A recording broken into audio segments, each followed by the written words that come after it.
Oi, turma, espero que vocês estejam bem e prontos para resolvermos uma questão de cinemática. Mas antes de partirmos realmente para a resolução do problema, vamos fazer uma revisão do nosso conteúdo? Esse problema aqui, ele traz basicamente a relação com a parte da cinemática. Lembrando que cinemática é a parte da física que estuda os movimentos sem se preocupar com as suas causas. Então, o nosso interesse principal aqui é entender e representar um movimento, os movimentos dos corpos, a partir de alguns modelos. E esse problema em questão, ele traz o tipo de movimento que a gente chama de MRU, que é o nosso movimento retilíneo uniforme.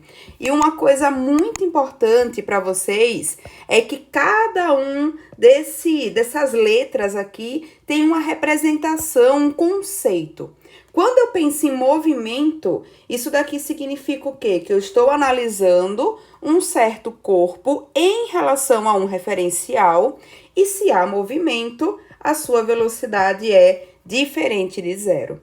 Quando eu penso no termo retilíneo, eu tenho uma definição, um conceito em relação à trajetória do meu corpo. Então, nesse caso aqui, a gente tem uma trajetória que é retilínea, é uma reta. Então, eu tenho sempre um movimento em uma reta. Já o termo uniforme traz para a gente o conceito da velocidade, ela sendo constante.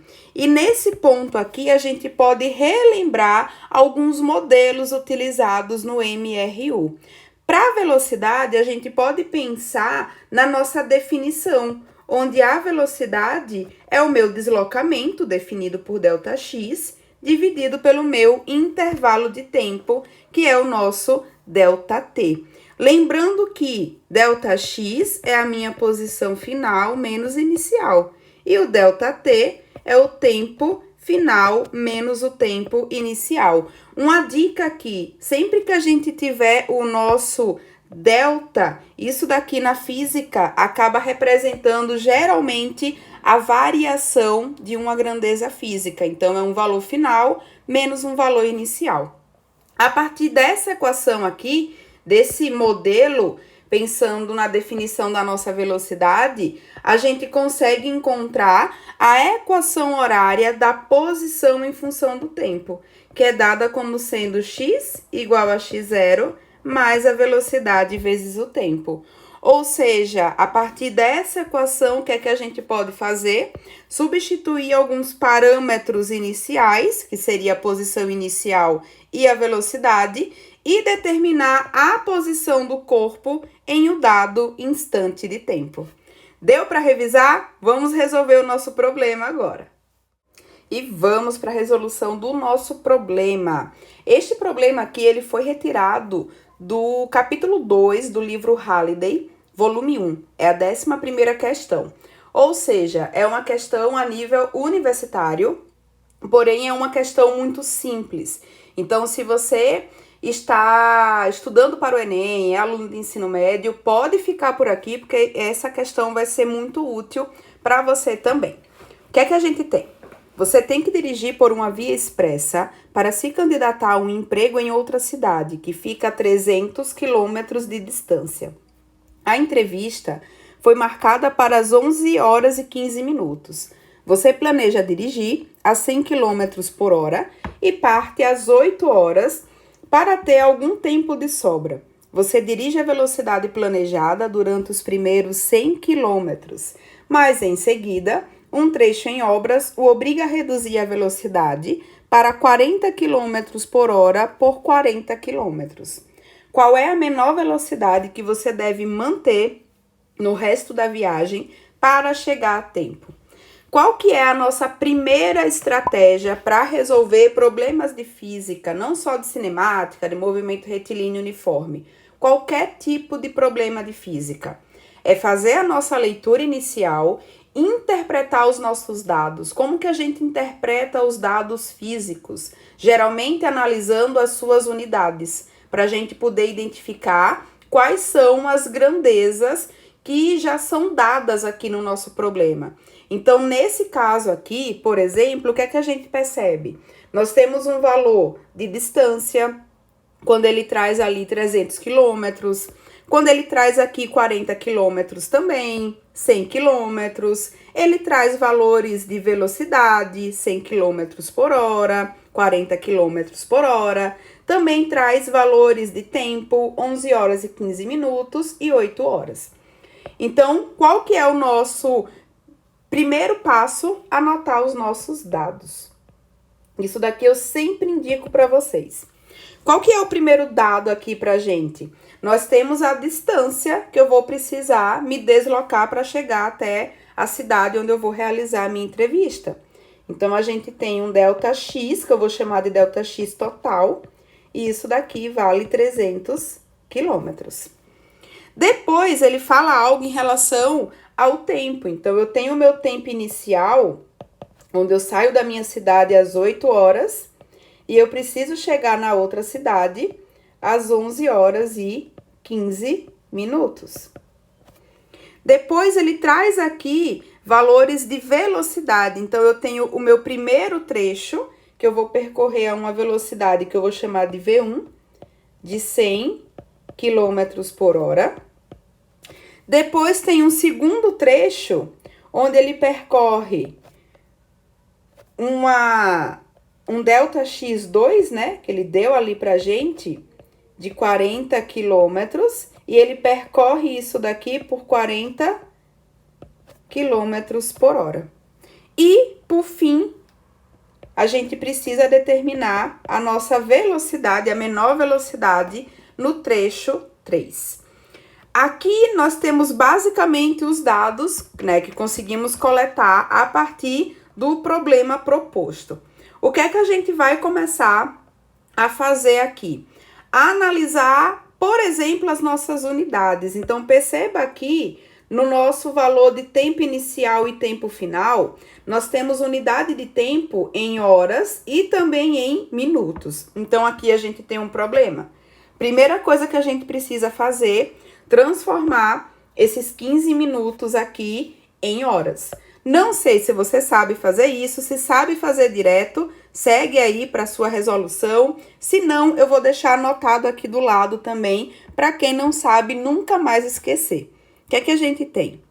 Sabemos que 1 hora equivale a 60 minutos. Logo, X vai equivaler a 15 minutos. Aqui a gente faz a nossa multiplicação cruzada. Então, vamos encontrar que 60x é igual a 15. Logo, x vai ser igual a 15 dividido por 60. E isso daqui vai dar 0,25 horas. Ou seja, 15 minutos é 1/4 de hora. Então, a gente tem aqui esse tempo final de 11 horas e 15 minutos, que equivale a ser 11 horas e 25,25 horas. Tendo isso daqui, a gente já consegue encontrar o nosso intervalo de tempo para esse movimento. Então, a gente sabe que ΔT é um tempo final menos um tempo inicial. Logo, ΔT vai ser 11,25 menos 8, e a gente encontra o tempo total da nossa viagem como sendo 3,25 horas. Ou seja, essa viagem precisa acontecer em, no máximo, 11,25 horas, tá? Tendo isso daqui, o que é que a gente pode fazer agora, depois de pensar nos nossos dados? A gente pode também utilizar a seguinte estratégia para resolver esses problemas de física, que é buscar traçar um esquema. Quando eu penso em um esquema, é representar esse problema a partir de um desenho, de um diagrama, um esquema. Então, o que é que a gente tem? Temos um movimento que trata basicamente do nosso movimento, né? Um problema que trata do movimento retilíneo uniforme. Então, eu vou pensar aqui na minha trajetória, que está representando a minha viagem. Então, aqui eu tenho valores de posição, que são dadas em quilômetros, tá? E o que é que a gente tem? um ponto inicial e eu vou ter também um ponto final. Esse ponto inicial é saindo da minha cidade, então eu saio do meu ponto zero. O ponto final é lá na minha cidade de entrevista, no quilômetro 300, em 300 quilômetros. Só que esse problema aqui, ele traz uma divisão por trechos. O que é que a gente tem?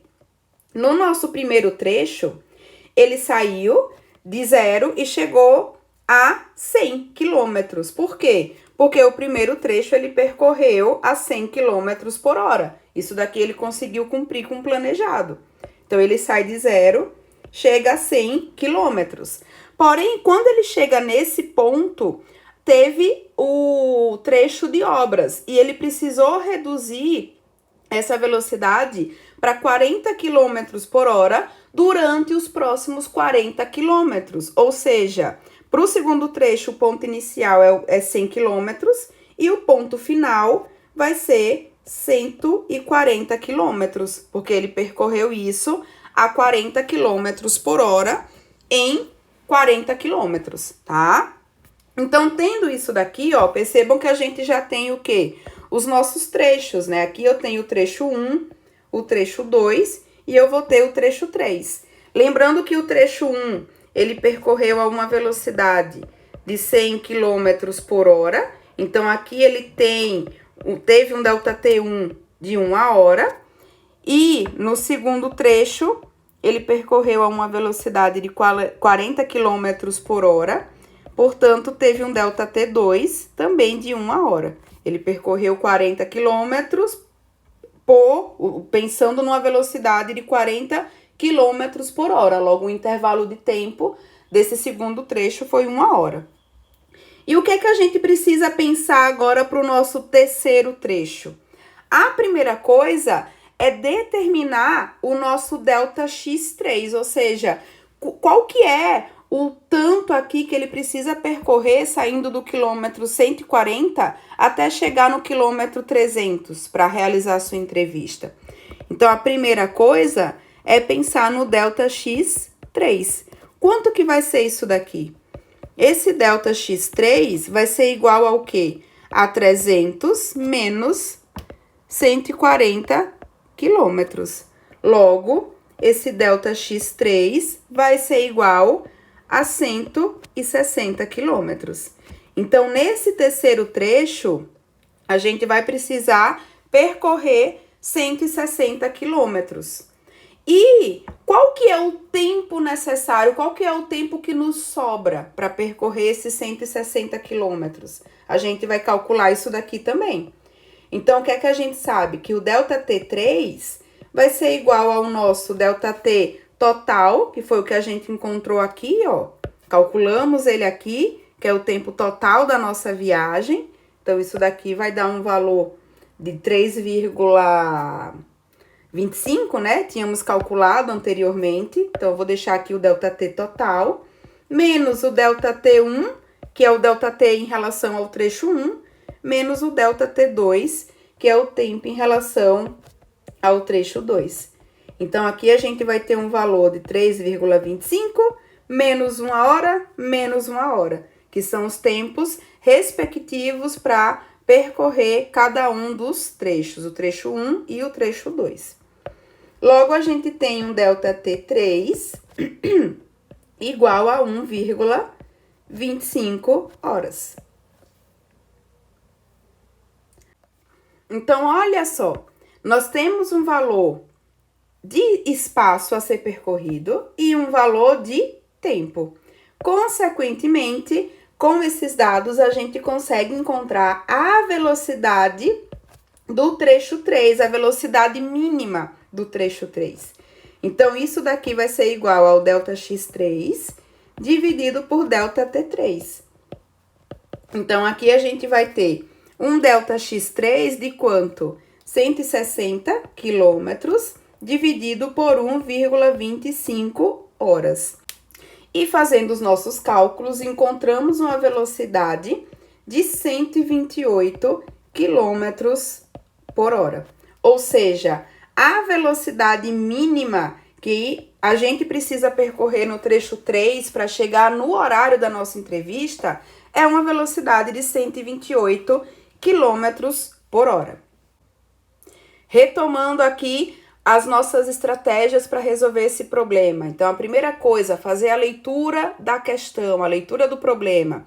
Interpreta os dados, ou seja, identifica as unidades, logo você vai conseguir identificar quais são as grandezas físicas que já foram explícitas no problema para você. Feito isso, deixa anotados seus dados. Então, coloca os dados, faz uma listagem. Verifica se as unidades estão coerentes. Se elas não estiverem, vocês vão precisar resolver uma transformação de unidade. Depois, representa um esquema, faz um desenho do problema físico. Então, no nosso caso aqui, pensamos no trecho 1, no trecho 2 e no trecho 3. Para o trecho 3, nós precisamos determinar alguns valores. O primeiro valor a ser determinado: qual que é o deslocamento necessário para esse trecho 3? Sabendo esse deslocamento, a gente também precisa determinar o tempo que nos resta para realizar esse deslocamento 3. E a partir desses dados, a gente consegue encontrar o que foi pedido, né, para a gente resolver no nosso problema, que foi determinar essa velocidade mínima no trecho 3, que deu uma velocidade de 128 quilômetros por hora. Problema resolvido e eu espero que tenha sido útil para você. E se foi útil, lembra de deixar o like, de se inscrever e de compartilhar o nosso canal para todo mundo que tem interesse em aprender sobre física, sobre curiosidades de física. Afinal de contas, física também é para crianças de todas as idades, dos 3 aos 103 anos. Um abraço e até mais. Tchau, tchau!